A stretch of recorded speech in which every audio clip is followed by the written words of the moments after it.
Praise the Lord दोस्तों जैसे हम वीडियो में सुन रहे हैं कि पौलुस भाई कहता है कि प्रभु में तुम सदा आनंदित रहो, मैं फिर कहता हूं आनंदित रहो।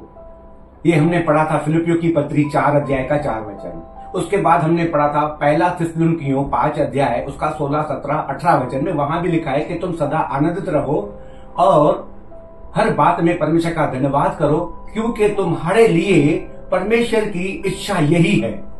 क्या इच्छा है परमेश्वर की हमारे लिए?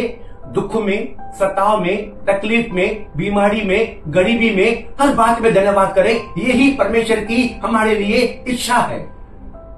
दोस्तों एक वचन हम और पढ़ने जा रहे हैं जो पौलुस भाई ने लिखा है, और वो लिखा है पहले कुरिन्थियों 4 अध्याय का 12 और 13 हम वचन पढ़ने जा रहे हैं। वहां लिखा है, और अपने हाथों से काम करके परिश्रम करते हैं, लोग हमें बुरा कहते हैं और हम सहते हैं। वाह क्या बात है।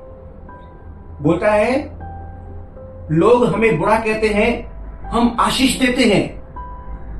लोग बुरा कहते हैं, लोग गालियां देते हैं, लोग बद्दुआ देते हैं, श्राप देते हैं, लेकिन हम क्या देते हैं लोगों को? तो भी ये बातें सुनकर आशीष देते हैं।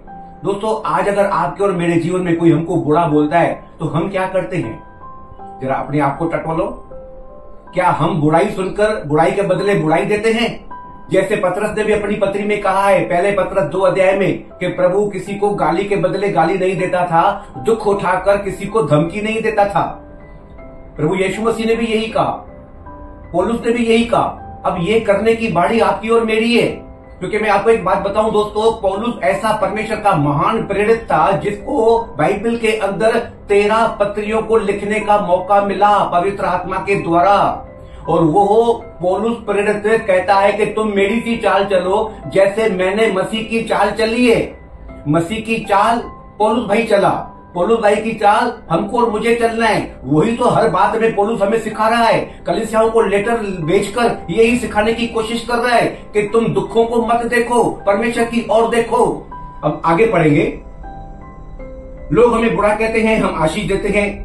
वे सताते हैं, हम सहते हैं। वे सताते हैं और हम सहते हैं, हम उपतक नहीं करते। जैसे प्रभु यीशु मसीह को क्रूस पर लटकाया गया, मारा गया, 53 अध्याय यशाया में लिखा है, वो चुपचाप मेमने की तरह रहा, कुछ भी शब्द न बोला। जैसे वध की हुई भेड़ कुछ शब्द नहीं बोलती है। पौलुस भाई कहता है वो सताते हैं, हम सहते हैं। ठीक है, वे सताते हैं, हम सहते हैं। वे बदनाम करते हैं, हम विनती करते हैं। वे हमको बदनाम भी करते हैं बेवजह, तो भी हम क्या करते हैं? हम विनती करते हैं। वो सताते हैं, हम विनती करते हैं। हम आज तक जगत का पूरा और सब वस्तुओं के खुराकीन के समान ठहरे हैं। दोस्तों ये भी बहुत बड़ा दुख है जो पौलुस ने उठाया।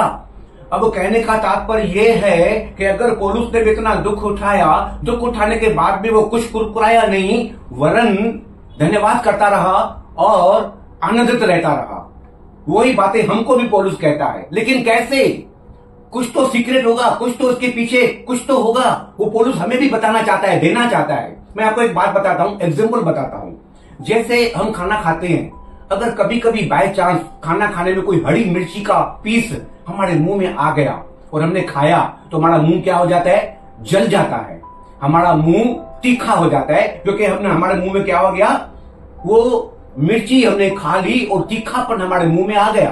तो हम ताबड़तोड़ क्या करते हैं? जल्दी जल्दी पानी पीते हैं, या अगर कुछ घर में मीठा पड़ा होता है तो मीठा खाते हैं।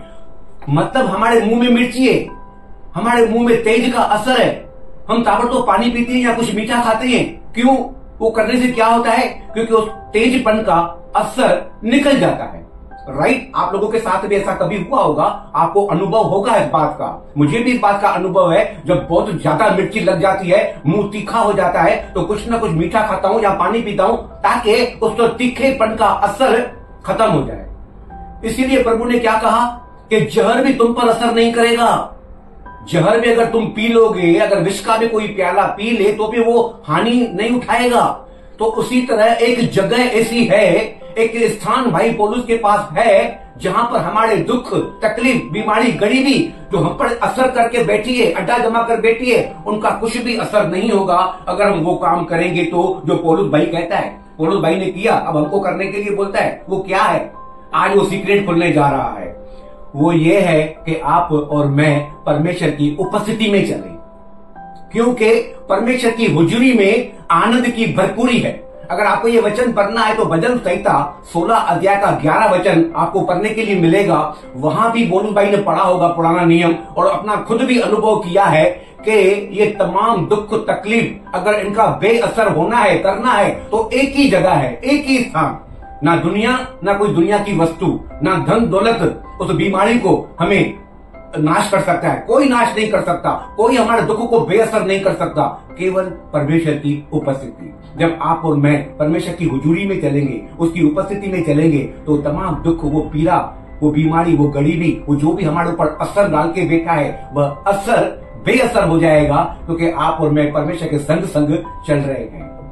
लेकिन दोस्तों एक बात मैं बताऊंगा, हम जब तक शरीर में हैं और दुनिया में हैं, तब तक ये छोटे मोटे प्रॉब्लम, दुख सुख आता रहेगा, चलता रहेगा। पौलुस भाई ने भी कहा है, हम जब तक शरीर में हैं तब तक कराते रहते हैं। अगर आप चाहते हैं, अगर आपकी मर्जी है, ये मुझे बहुत सता रहे हैं, दुख, गरीबी, अशांति, प्रॉब्लम, दर्द, पीड़ा, रोग मुझे सता रहे हैं, अगर आप चाहते हैं कि ये तमाम जो बातें मुझ पर बड़ा असर दिखाती है, अगर इसका असर बेअसर हो जाए, तो आपको मुझे परमेश्वर की उपस्थिति में, उसकी हुजूरी में आना जरूरी है और निरंतर चलना बहुत जरूरी है।